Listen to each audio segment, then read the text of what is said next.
Let's talk about this with ranking member of the House Intelligence Committee, Democratic Congressman Jim Himes of Connecticut. He is also a member of the Financial Services Committee. What are your thoughts on this? Does this seem like a reasonable offer? And do you have any expectations that Republicans, when we understand, will be taking to the bottom of the hour in about 45 minutes and have a conference to go over what has been offered, that's something they'll accept and reopen this government? Yeah, well, I sure hope so. Set aside the Democrat-Republican negotiation. And by the way, I'm glad that there's a negotiation going on. An offer has been made, and now you just heard the Democrats make a counteroffer. This is how we govern in this country. But let's set aside the politics for a second. 3 days ago, I visited a couple in my town of Ridgefield, Connecticut, who got their premium price for next year, health insurance premium.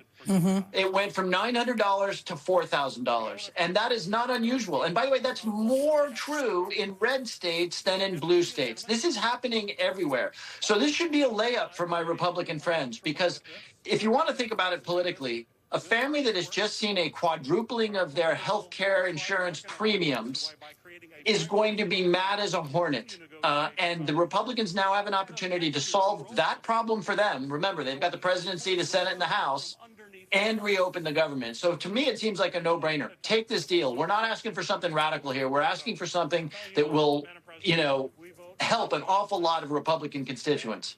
And establish a bipartisan negotiations there to go through what would happen this time next year.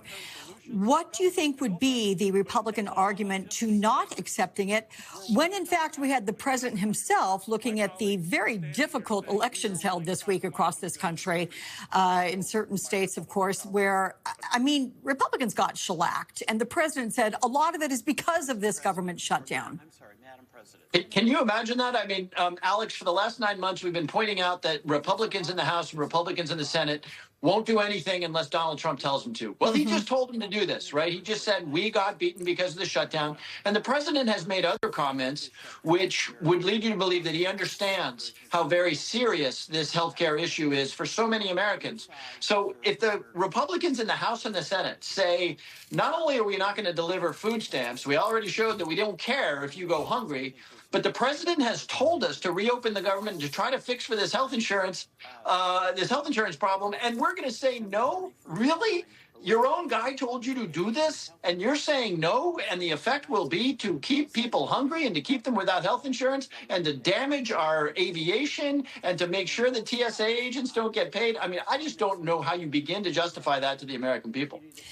Look, we know that the Republicans might find a way, right? If the president doesn't tell them to do it, they may not do it. So if that happens, is there a point where it gets to be just too much for Democrats? Can you stick to your guns too much? Is there a threshold of pain which Democrats cannot envision crossing?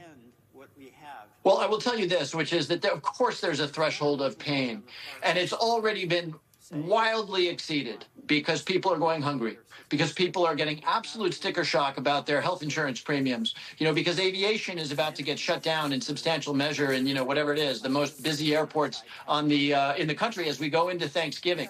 The president has said, do this. The Republicans have a golden opportunity.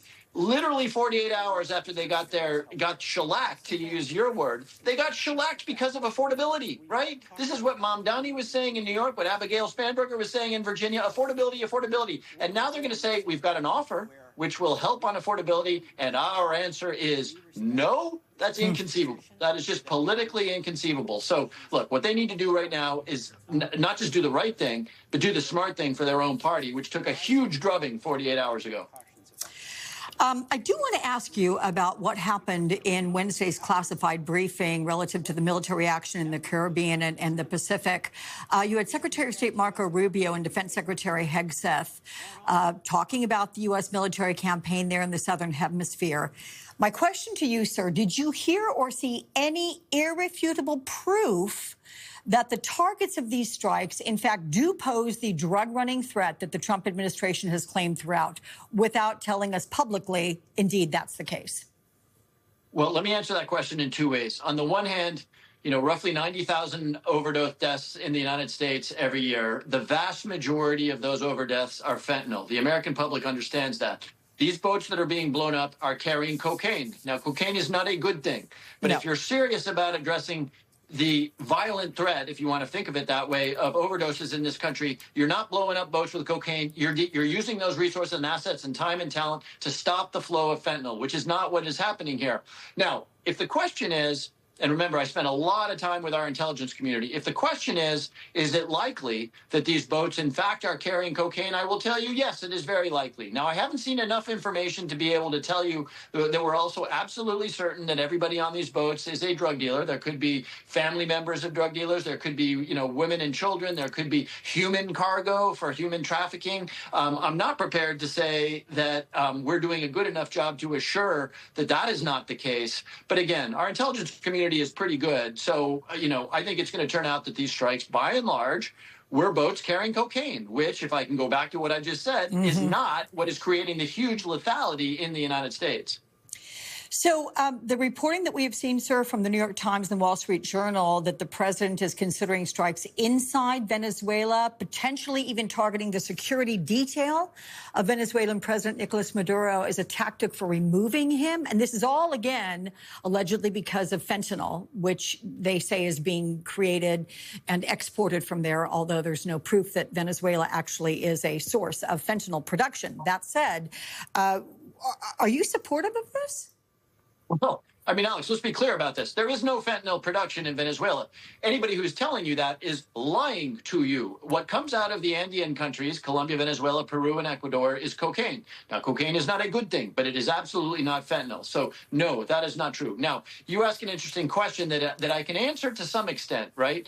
Remember, these boat strikes were happening for, 7 weeks before the administration decided that they would give any briefings to Congress. So I'm not going to tell you that I've gotten the kinds of briefings that any administration should give to the Congress, given the seriousness of this. But based on what I have heard, no, I do not believe that these operations, these boat strikes, the presence of our military assets in the Caribbean are about going after either Maduro or the state of Venezuela. And I would point out that they're saying, and I don't agree with them on this, by the way, but they're saying these strikes are legal because they're being done in international waters. I don't happen to agree that they're legal strikes, but they are also acknowledging that actual attacks on the land of Venezuela or the government of Venezuela would require a whole other approval or legal process.